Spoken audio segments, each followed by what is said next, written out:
Hello friends, myself Amrish Pandey. Welcome to our YouTube channel grow up research. बात करते हैं आज के बाजार के बारे में। और कल जैसा मैंने आपको बताया था, पूरी पूरी पॉसिबिलिटी है गैप अप ओपनिंग की। गैप अप ओपन हुआ Nifty, almost 100 point gap up opening हुआ। और उसके बाद में फिर मैंने जैसा कि आपको कल के वीडियो में बताया था, 17,200 is the clear one nearest resistance. ठीक है, तो वो भी आज आपको देखने को मिला। देख लीजिए कैसे देखने को मिला। 17,218 का फ्यूचर में हाई लगा। उसके बाद में 17,200 अच्छे से रेसिस्ट नहीं कर पाया, होल्ड नहीं कर पाया, जिसकी वजह से अगेन फॉल आया। और स्पॉट्स के लेवल से मैंने आपको बताया था, spots and premium future and spots little bit difference. यहाँ पे 17,063 चल रहा है, यहाँ पे 17,067 चल रहा है। ज़्यादा डिफरेंस नहीं है, 4-5 पॉइंट का ही डिफरेंस है जो आप देख सकते हैं। ठीक है, तो कल तो जैसा मैंने आपको बताया था सेम, आज बिल्कुल लगभग लगभग तो वैसा ही हुआ है। और अब बात करते हैं कल के बारे में। मुझे पता है कि जो हो गया वो तो आप इंटरेस्ट नहीं है उसमें, जो होने वाला है उसके बारे में आप लोग को ज़्यादा इंटरेस्ट है। ठीक है, तो बात करते हैं कल के मार्केट के बारे में। कल का मार्केट का प्रिडिक्शन एंड बिहेवियर क्या हो सकता है। तो जस्ट ग्लोबल केसेस की वजह से जो यूक्रेन रसिया का कॉन्फ्लिक्ट चल रहा है, मैंने आपको बताया था वॉलेटिलिटी बाजार में पूरी पूरी रहेगी। हाई बनाएगा, लो बनाएगा, हाई होल्ड नहीं कर पाएगा। क्यों? क्योंकि एफआईआई कंटिन्यू सेल कर रहा है इसलिए, और फेड रेट हाइक होने वाला है इसलिए। अब बात करते हैं रशिया और यूक्रेन की न्यूज़ की। जो रशिया और यूक्रेन का कॉन्फ्लिक्ट जो चल रहा है, वो लगभग लगभग वो न्यूज़ तो अभी समझ लीजिए कि ऑलमोस्ट अब काफ़ी दिन का बचा नहीं है इन लोग का। ऑलमोस्ट समझ लीजिए कि मेरे हिसाब से 4 से 5 दिन के अंदर सब रिजॉल्व हो जाना चाहिए। क्योंकि क्या है कि यूएस भी बार बार दबाव बना रहा है। जो नाटो ऑर्गेनाइजेशन के कंट्रीज है वो भी कंटिन्यू प्रेशराइज कर रहे हैं, और रशिया भी अपने अड़ी में अड़ा हुआ है। तो दोनों तरफ से तनातनी है, लेकिन अब जो होना था वो लगभग लगभग तो हो ही चुका है। और ऑलमोस्ट अब जो ये है इन लोग का कॉन्फ्लिक्ट जो है रशिया यूक्रेन का, ऑलमोस्ट 4 to 5 डेज में रिजॉल्व हो जाएगा। और अच्छा, एक बात और करते हैं आज बाजार के बारे में, क्योंकि ये मैं बहुत इंपॉर्टेंट समझता हूँ बोलना कि बाजार के बारे में एक चीज और, कि हालांकि इतनी मूवमेंट क्यों आ रही है।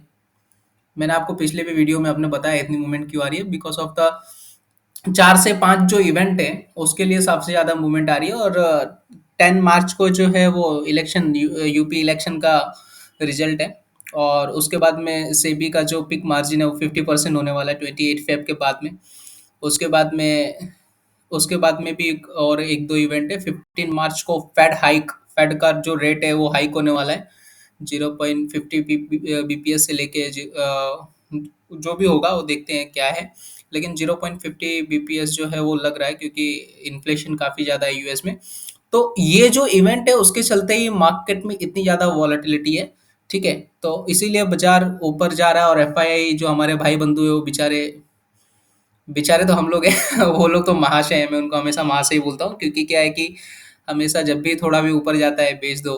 जैसे ही बेचारा अपना जो बाजार है, अभी बाजार की हालत बेचारे जैसा मैं इसलिए बोल रहा हूँ क्योंकि काफ़ी सारी जो लॉन्ग टर्म इन्वेस्टर ने डिलीवरी होल्ड करके रखी है। हम लोग की भी डिलीवरी काफ़ी ज़्यादा लॉस में है। और जिन्होंने लॉन्ग होल्ड करके रखा है वो भी अभी लॉसेस में ही चल रहे हैं। और जिन्होंने एमएफ होल्ड करके रखा है, म्यूचुअल फंड्स वगैरह, वो भी अभी काफ़ी ज़्यादा लॉस में ही है, because of the market is uncertain now. तो उसी तरह का माहौल है। और जस्ट अभी भी मैं आपको बता रहा हूँ कि अभी भी कॉशन है थोड़ा बहुत। लेकिन कोई बात नहीं, वापस से 16,700 जो अपना लेवल जो है वो रेसिस्ट करके रखेगा और होल्ड करके रखेगा, तो बहुत ही जल्द जो मार्च के जब इवेंट पूरे सारे खत्म हो जाएंगे तो निफ्टी ऑलमोस्ट आपको 17,700 टू 18,000 भी दिखेगा, नया हाई भी दिखेगा।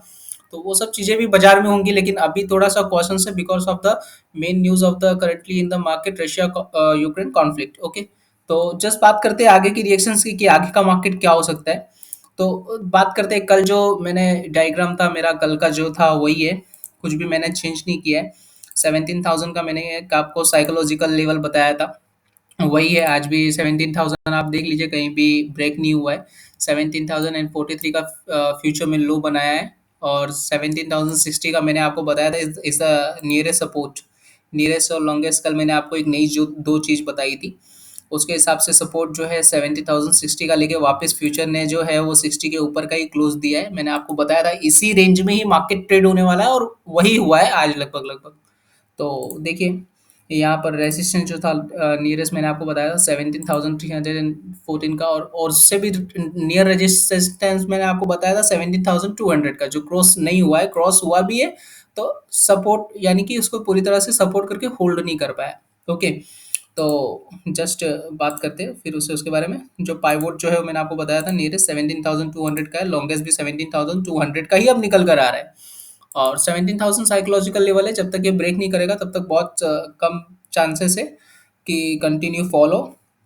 ठीक है, और क्या है कि कंटिन्यू फॉल इसलिए भी पॉसिबल नहीं है क्योंकि काफ़ी ज़्यादा दिन से हम लोग फॉल देखते आ रहे हैं, तो एक ब्रेकआउट जो है वो आने जैसा लग रहा है। लेकिन जब तक ये रशिया यूक्रेन कॉन्फ्लिक्ट चल रहा है और मार्च के इतने सारे जो इवेंट है वो लगभग 8-10 मार्च तक आप पकड़ के चलिए कि इसी तरह से वॉलाटाइल रहेगा। उसके बाद में थोड़ा वॉलाटाइल जो है वो थोड़ा कम हो सकता है और आपको एक अच्छा अपसाइड मोमेंटम भी देखने मिल सकता है। लेकिन जब तक ये इवेंट सारे खत्म नहीं हो जाते तब तक इसी तरह से बाजार में उतार चढ़ाव बना रहेगा। ठीक है, तो जस्ट एक नियरेस्ट सपोर्ट जो इसमें बताया है वो 17,102 का बताया हुआ है। इसमें जो पाइवोट है 17,209 का है। और जो लॉन्ग रेसिस्टेंस है एकदम लॉन्ग टू लॉन्ग जो मैंने आपको बताया था 17,454, अगेन आई रिपीट, जब तक 17,454 जो है वो 17,454 जब तक ये क्रॉस नहीं होगा तब तक बहुत ही कम संभावना है ऊपर जाने की निफ्टी की, मैंने आपको जो पहले भी बताया था। ठीक है, तो अभी जस्ट बात करते हैं मार्केट की। तो आज जो 17,060 का क्लोजेस हुआ है, उसके बाद में अगर ग्लोबल केसेस सही रहते हैं तो थोड़ा बहुत गैप अप का ये पॉसिबिलिटी है। इतना ज़्यादा गैप डाउन बहुत ज़्यादा नहीं दिख रहा है। कोई न्यूज़ आ जाए या कुछ वापस से कुछ रशिया यूक्रेन का कॉन्फ्लिक्ट का कोई अचानक में न्यूज़ आ जाए तो नहीं बोल सकते। बाकी ग्लोबल इंडिसेस प्लस रहेंगे तो थोड़ा बहुत गैप अप होना चाहिए जैसे आज हुआ था। ठीक है, तो उस तरह से एक बार चार्ट के लिए बेसिस पे भी जान लेते हैं कि क्या हो सकता है। तो जस्ट चार्ट पे भी वही है, कुछ ज़्यादा बदलाव नहीं है। 17,454 is the longest resistance, 17,269 is the second resistance, and again I repeat 17,200 जब तक क्रॉस नहीं करता है तब तक वो बहुत बहुत क्रूशियल लेवल है। अब वो क्रॉस करके गैप अप ओपनिंग होके थोड़ा सा होल्ड कर दे तो फिर 17,454 तक जा सकती है। लेकिन जब 17,200 जब तक एक बार क्रॉस नहीं होगा तब तक आप समझ के चलिए कि काफ़ी ज़्यादा दिक्कत है। और 17,000 जो है 17,060 का जो एक लेवल नया निकल कर आ रहा है, जो मैंने आपको कल भी बताया था, वो एक सपोर्ट आप मानकर चल सकते हैं। ठीक है, यूएस के बाजार भी आज देख लेते हैं। सॉरी, ये कल का है। यूरोपियन जो है वो थोड़ा बहुत नॉर्मल प्लस में, एसजीएक्स फ्लैट पे ट्रेड कर रहा है, निकाई कल माइनस था। तो ग्लोबल इंडिसेस सही रहेंगे तो कल आपको एक हल्का सा गैप अप दिख सकता है। और जस्ट एक चीज़ और, 16,838 again is the longest support. और 17,060 का जो लेवल होल्ड करके रखा है इसको अगर कंटिन्यू सस्टेन करेगा तो 17,150 के ऊपर जब निकल जाता है तब एक बार वापस से 17,200 250 दिखा सकता है। लेकिन जब तक 17,000 का जो साइकोलॉजिकल लेवल है वो होल्ड करके रखेगा उसके बाद ही ऊपर जाएगा, नहीं तो फिर वापस से आपको नीचे ही देखने को मिलेगा। और लॉन्गेस्ट टू लॉन्गेस्ट जो है वो 16,800 तक रिटेस्ट कर सकता है लेवल। उसके नीचे का अभी तो फिलहाल कोई ऐसा दिख नहीं रहा है कि उसके नीचे का भी एक बार जो सपोर्ट है वो ब्रेक करेगा। बहुत ज़्यादा कुछ क्रूशियल्स यूक्रेन रशिया कॉन्फ्लिक्ट के बारे में आ जाता है तो ही 16,800 का गैप डाउन बहुत ज़्यादा होने की संभावना तभी बनेगी, बाकी तो संभावना ऐसी कुछ दिख नहीं रही है। प्रोबेबिलिटी जो है वो ऑलमोस्ट समझ लीजिए कि 17,000 is a psychological level. It will hold now, then it will be go Nifty 17,200 resistance. तो 17,000 जब तक क्रॉस करके रखता है तब तक उसके बाद में हम पूरी तरह से बोल सकते हैं कि ऑलमोस्ट एक पॉसिबिलिटी है 17,200 17,250 तक जाने की। ठीक है, और 17,200 एक बार होल्ड कर देगा तो मैंने आपको बताया 17,454 क्रॉस करना जरूरी है। ठीक है, thank you so much guys. अगर आपको वीडियो अच्छा लगा हो तो प्लीज़ लाइक शेयर सब्सक्राइब करिए। और मार्केट अपडेट हम लोग डेली लाते रहते हैं, हर एक दिन वीडियो बनाते रहते हैं मार्केट अपडेट पे। मार्केट अपडेट आप कंटिन्यू देखते रहिए, कोई दिक्कत नहीं है, भले ही कम व्यूवर है लेकिन तब भी देखते रहिए, कोई व्यूवर से कोई फ़र्क नहीं पड़ता है। जो लोग वीडियो देख रहे हैं वो लोग कंटिन्यू देखते हैं, मुझे पता है। और आप इसी तरह देखते रहिए और मैं इसी तरह से वीडियो आपके लिए लाते रहूँगा और काफ़ी इन्फॉर्मेटिव वीडियो भी मैं लाऊँगा। अभी थोड़ा टाइम का थोड़ा-सा जो है वो थोड़ा-सा कमी है, लेकिन कोई बात नहीं, आगे चल के मैं और भी इन्फॉर्मेटिव वीडियो लाऊँगा। जो आपको बाज़ार में नहीं पता है वो चीज़ें भी मैं आपको डेफ़िनेटली बताऊँगा। सो प्लीज़ अगर आप वीडियो को देख रहे हो तो लाइक और सब्सक्राइब करें, शेयर भी कर दें अपने दोस्तों के साथ में जो बाज़ार में काम कर रहे हैं और इसी तरह से वीडियो आपके लिए हमेशा लाते रहूँगा। Thank you so much guys.